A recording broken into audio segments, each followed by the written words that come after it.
The Raiders defeated the Jets. How are you feeling about it? 16-12, lots of field goals in this one. I feel good. I mean, I felt great. I felt great. That was a that was a win that I really wanted for this team, for Antonio Pierce.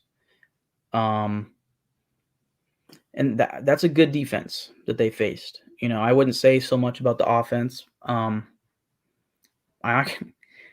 I know Zach Wilson didn't throw a touchdown. He only threw an interception in this game, but he actually didn't look all that bad. Like here and there, he made dumb decisions or whatever, but like he made a no look pass that I've only seen Mahomes and Stafford make.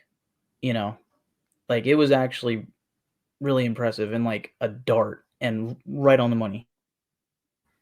Um, I just had to start with Zach Wilson gets a lot of hate, and I think now that the Jets have a losing record, it is clear that he's not exactly a starter in this league, and you can label him a bust. A former second overall pick for this team, he should be able to lead this team, especially with that defense and the playmakers they have on offense. They should be able to win these games. But focusing on the Raiders here, um, this is a team with, as everybody said, a rejuvenated locker room, right? New life to this season. So beating the Jets 16-12, being the team to score the lone touchdown in the game, which was a really nice play. It felt good. The time of possession was like literally 50-50. 30 minutes and 18 seconds for the Raiders, 29 minutes, 42 seconds for the Jets. Like offensively, this game was pretty even. The Jets ended up with a little bit more yards total. They had 365 to the Raiders 274. Raiders had 15 first downs, 2 turnovers. The Jets had 14 first downs and only 1 turnover. And the second turnover for the Raiders was, you could say, questionable. I think it was a true fumble by Jacobs, but the camera angle, it was tough to see if his knee was down, and they had already ruled it a fumble, so you couldn't overturn it, and I couldn't really complain about it. The Jets had 11 passing first downs, but only 3 rushing, whereas the Raiders were split evenly 7-7 passing and rushing first downs. Their passing offense, the Jets' passing offense looked a little better than expected, but to me, some of the differences of this game, the Raiders, especially in the second half, they seemed like the more disciplined team. Okay, the Jets had 8 total penalties for 83 yards, and the Raiders only had 3 for 25 yards. And the Raiders were focused and successful in developing the run game, something I've been screaming about all season, right? Whereas the Raiders' defense was able to stop the Jets' run game pretty well. Josh Jacobs, 27 rushes for 116 yards. I mean, 27 carries is a lot, but that's what I want to see every week, honestly. He's literally the heartbeat of this team right now, especially on offense. Mm-hmm. Like, I think this team is running through Jacobs right now, literally. Yeah. Or actually, Jacobs is running through teams, right? Yeah. But yeah. I mean, one thing I want to say is I don't think it's a coincidence that as soon as Aiden O'Connell is in there, Jacobs is, finally starting to get going. Yeah. Yeah. I think between that and also just giving him his carries, McDaniels, I'll get to it. I kind of have my notes. I sent you a couple tweets. If you could possibly pull them up kind of as I go. Mm-hmm. I think, well, you'll see like the most recent ones, but just start at the top one and then kind of go down as I go. But back to Jacobs. He had a big 40-yard rush towards the end of the game. Really, the last or second to last offensive possession, which led to a touchdown. Big rush, right? And I mean, this is big too as far as Jacobs goes. He's now third in the league in rushing, at running back with 622 yards. McCaffrey 747, Derrick Henry 625. So he's just 3 yards behind Derrick Henry. 2 weeks ago, he was 18th. And now they're giving him all these carries, right? This is since McDaniel's been fired, and he's now first in attempts and third in yards. So, and oh, by the way, they're on a 2-game win streak. I feel like that correlates, right? Mm-hmm. So, but on the big 40-yard rush, Jacobs was in a post-game interview, which I sent to you, if you can find it. There's a video of Jacobs where he gave a lot of credit to Greg Van Roten, the right guard. It's going to be that one. Yeah, we was in the huddle. Literally, Greg told me, he said, "Man, look, they want you to bounce outside, keep it inside, just trust it." I was like, "Okay, I got you." Literally, that next play, we hit a big one. So that was really him. Yeah, we was in the. So, I think I sent you the video of the play. If you can play that, Is it this one? Should be. He feels like he's Oh no, respected a lot more. but this is good. Actually, listen to this. This is just, listen we're to just it. going to talk about. Yeah, we're going to talk about Jacobs for a second. Okay. Antonio Pierce took over. He feels like he's respected a lot more. He didn't feel like that at the start of the season. He didn't feel like they were trying to feature him then. Pierce told him he is the heart and soul of this team. He loved hearing that, said it's made him lock in. Jacobs told me this is the first time all season he's thought, I'll actually be back next year. 26 carries in that first game against the Giants, and here he is in carry number 8. So now Antonio Pierce is, saying the right things to him and featuring him, and he has a new set of belief in this team, and suddenly he's actually thinking about returning next season. Mm-hmm. Whereas with McDaniels, he wasn't thinking that. And then just some credit for Aiden O'Connell. This is just really cool. I just sent this just because this is cool, but I'll read it. From NFL Rookie Watch on Twitter, Aiden O'Connell was a 0-star recruit, decided to walk on at Purdue, started out as the 8th string quarterback, eventually worked his way up to becoming the starter, ended his career as one of the greatest quarterbacks in program history, and then tonight, Sunday night against the Jets, notched his second career win as a starter in the NFL, which is more than the first overall pick, but that's because obviously their team's worse, so whatever. But I like the end here.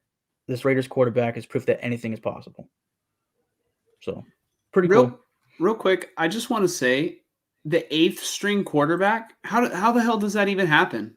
Like, all right, what school is saying, all right, we're going to carry 8 quarterbacks? Like, I'm sure that's like in camp or like maybe, tryouts or.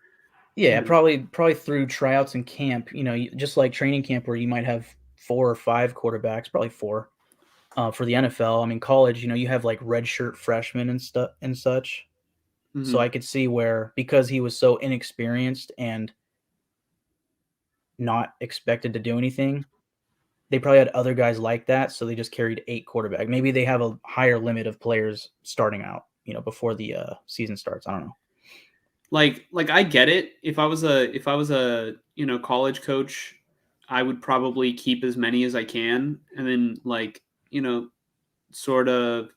I guess if I can keep all of them, I would.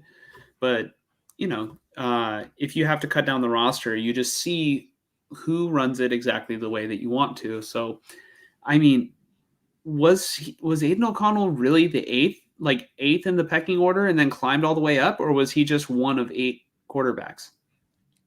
I'm assuming day 1 he was 8 of 8. That's my assumption. But then maybe by day 15 he was 7 of 7. Then by day 30 he was 6 of 6, and then a year later he was 4 of 6, and then continue on until he was the starter.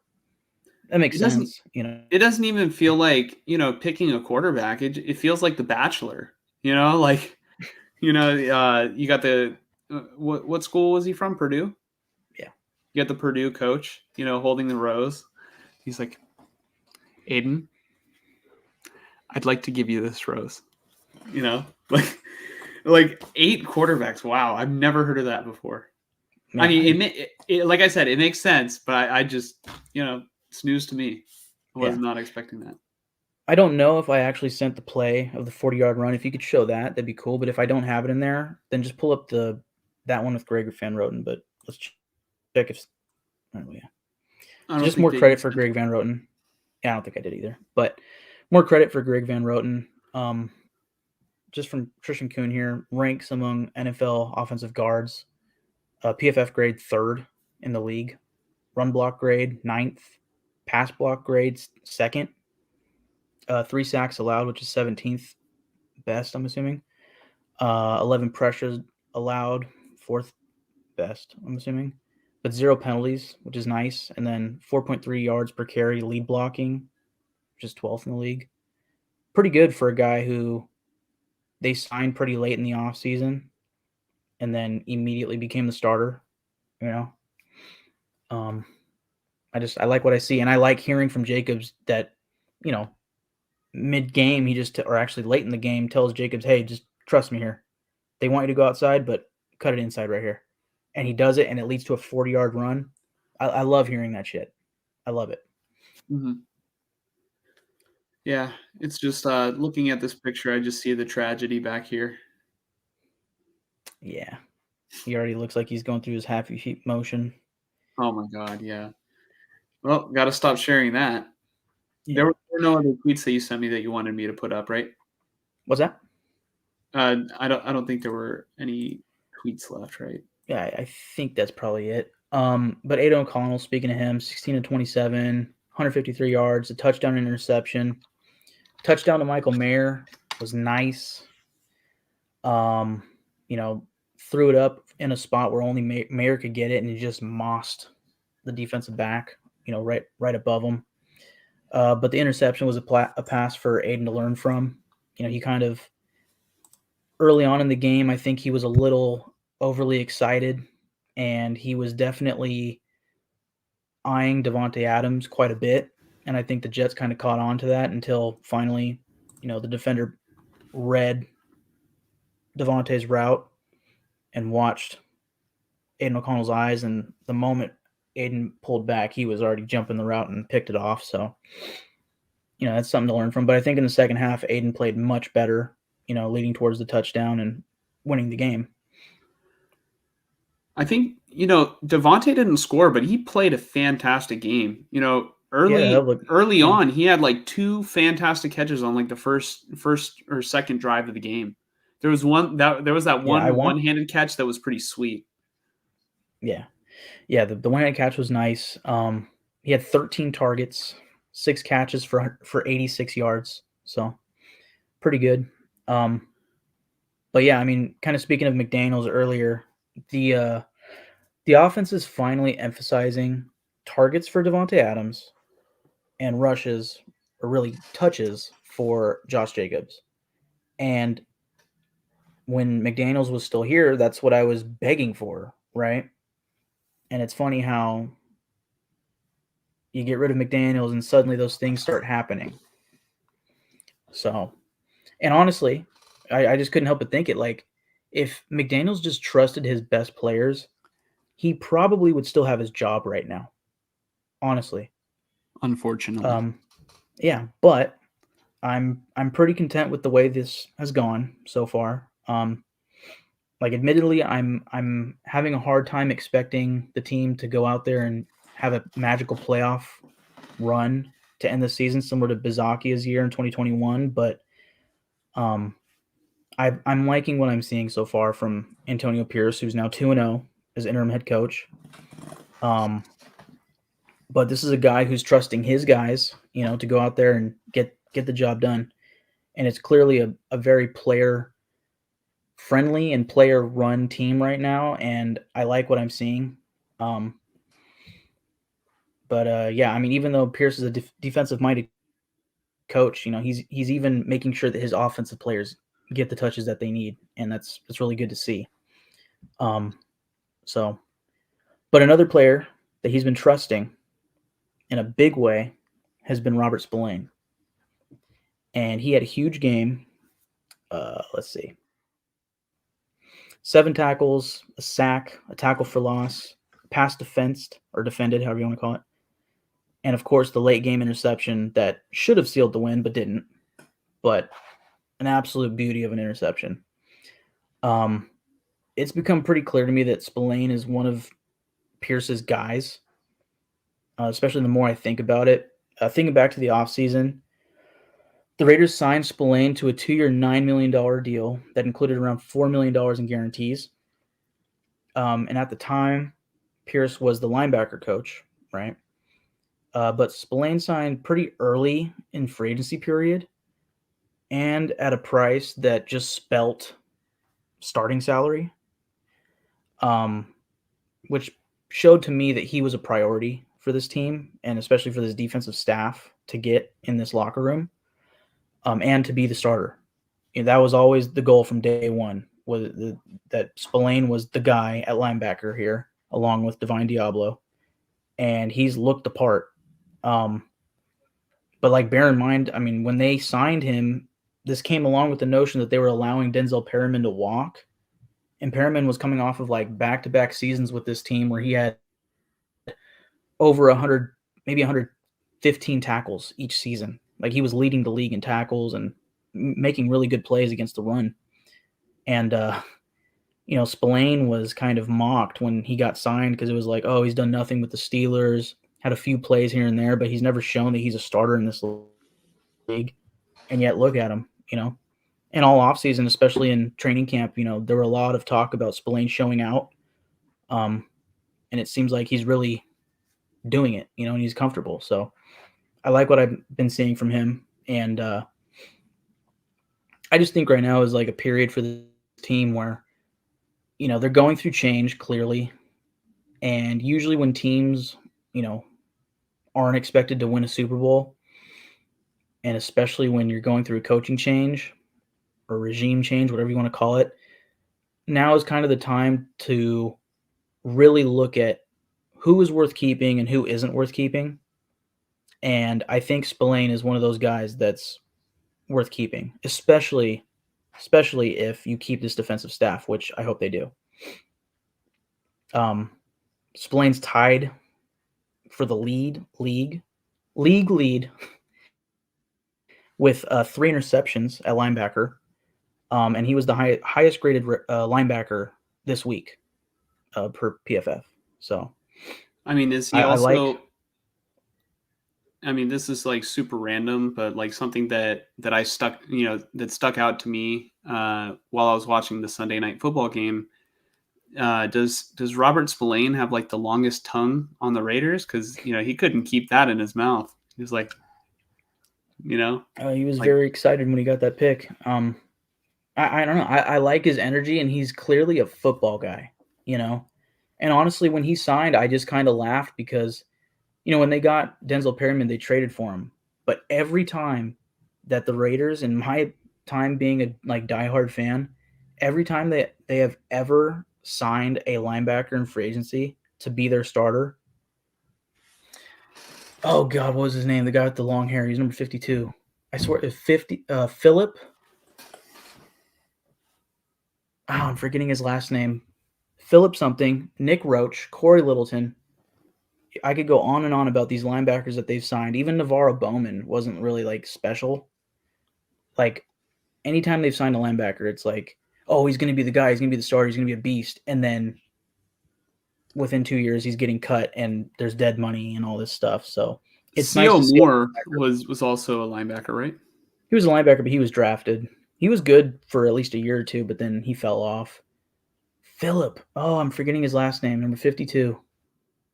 I really liked him, but he didn't work out. But anyways, as far as the Jets game, Spillane led the team with 7 tackles. I already mentioned his stats. Good game. Jerry Tillery, Malcolm Kuntz, they had fantastic games. They graded out really well. Kuntz had 4 pressures, 2 QB hits, and a strip sack. Tillery had 5 pressures and a QB hit. Max Crosby also had 5 pressures and a QB hit. But the Jets Philip Wheeler? Yeah, Philip Wheeler. Yep. There's probably other linebackers in there too that I'm, failing to mention, but Littleton was the worst, dude. That was a big contract. But what about Wheeler, Nick Roach, Kwiatkowski, yeah. Just all these linebackers that they've signed, and it's like, oh, he's finally going to be the guy. They've always needed a linebacker, and they just don't pan out. And I don't think Spillane's the long-term fix, but he's certainly serviceable as a starter in this league. So I him so far, and he's good for the locker room, right? But as far as Max Crosby, the Jets' offensive line, I think their right tackle, like for the most part, was able to really limit him in this game. And, I said a week ago, like, Max Crosby has a good running for Defensive Player of the Year, but he was going to need these primetime games to go out there and really show it to the country, like, hey, I'm here, and this is why I deserve to be Defensive Player of the Year. And this game, he didn't really do that for me, so I'm kind of backing off of it a little bit. But this next week, he could go and have 3 sacks again, and he could be right back in the conversation. The defense overall, they were able to limit Breece Hall to 28 yards on 13 carries. That was one of my big things coming into that game. So that was impressive. And then 0 offensive touchdowns, period. Again, impressive. And then getting the interception on Zach Wilson. So forcing a turnover, no touchdowns allowed, stopping the run. Very good.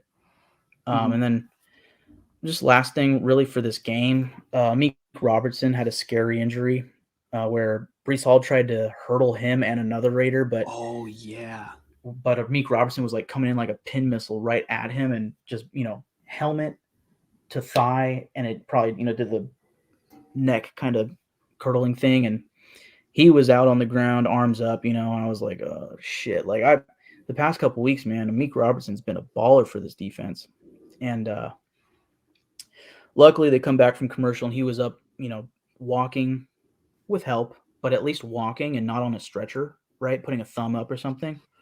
So that was good to see. And then just to give a further, sign of good news, post game, there was a video that I saw on Twitter where all the players were coming in the hallway from like the corner of the field, towards the locker room. And like Pierce was at the door, like waiting to give everybody high fives as they went in. But right next to him was Meek Robertson. So, and he was in good spirits, seemed like he was fine. I wouldn't be shocked if he doesn't play this week, but we'll see. Because I'm pretty sure it was a concussion. So, real quick before we turn the page, I just want to say something that I don't know exactly how I feel about, and I want to get like your quick thoughts on it. But I understood why the Raiders brought out the victory cigars after they won their first game without Josh McDaniels. Because it felt like a new culture. But do you kind of feel like they're overdoing it a little bit by breaking out the victory cigars again? For beating the Jets on Sunday Night Football. Yeah, I think it goes kind of hand in hand with, like, say, my whatever you would call it, towards like the Niners trying to get McCaffrey the record at the end of the game, or being, for lack of a better term, obnoxious, like say with the media or whatever. Like if it was the Chiefs, like if you guys just beat the Chiefs, I understand. Break out the cigars. Like that's a division rival. You know what I mean? Yeah, I think the way I take it is I can see it being obnoxious, and I wouldn't blame anybody for being like, really, you just beat like 2 pretty shitty teams from New York. But I think this is a team that needs like the morale boost, and having something to look forward to, like immediately if you win, it's kind of a nice little push. And this isn't Pierce's thing. This seems like it's Max Crosby's thing. And I'm sure Pierce is like, all right, that's cool. Like, hey, you guys earn it, go right ahead, right? In the same breath, I also I remember Joe Burrow winning the national championship, and that being the one time that he smoked a cigar post game, and it went viral on Twitter that day, And he had the press conference afterwards, and they were like, we saw you smoking the fucking Cuban or whatever. Like, what's that all about? He's like, well, I don't really do this regularly. I only like to pull out the cigars when I win it all, or something along those lines, So, and I agree with that. I think I would rather see the Raiders smoking cigars after winning the Super Bowl or winning the AFC Championship or something like that. But Again, I think this team is a team that 3 weeks ago, before McDaniels was fired, we were saying their identity was completely lost. And I feel like smoking the cigars after the win and really having a locker room that's really together right now and really all in on each other and just taking it one game at a time and hopefully winning a lot of games. Mhm. It feels like the identity that they need or they have needed, you know. They're going from the most no fun coach in the league apparently and no fun Patriot way, I'll say, to clearly a polar opposite and kind of, I think, in a way, getting back to the Raider roots of like being kind of not the bad boys, but like the outlaws and the guys that don't really give a fuck, really, you know. And I don't think they care or Max Crosby cares how anybody feels about it. Not that you're saying that they should, but I think that this team getting wins. I think the Jets game is a big win. It's cool that they're doing it, but I wouldn't have come up with the idea. Mhm. So I think for me personally, if I was a player, I would have saved it for a big win, like you guys beat the Chiefs, or let's just say that you guys make the playoffs, right? You right, win the game to clinch your playoff berth, then pull it back out. Like I completely understood against the Giants, and really it's not that big of a deal. Like I don't want to sound like I'm over here bitching like, oh, the Raiders, no. It's just one of those things where it's like, all right, is this team getting a little too high? Not like literally, because they're just cigars. But I just wonder if they're getting a little bit too full of themselves. You know what I mean? right, yeah. And we'll discuss that when we give our predictions in just a few moments. But Mm. just something to sort of think about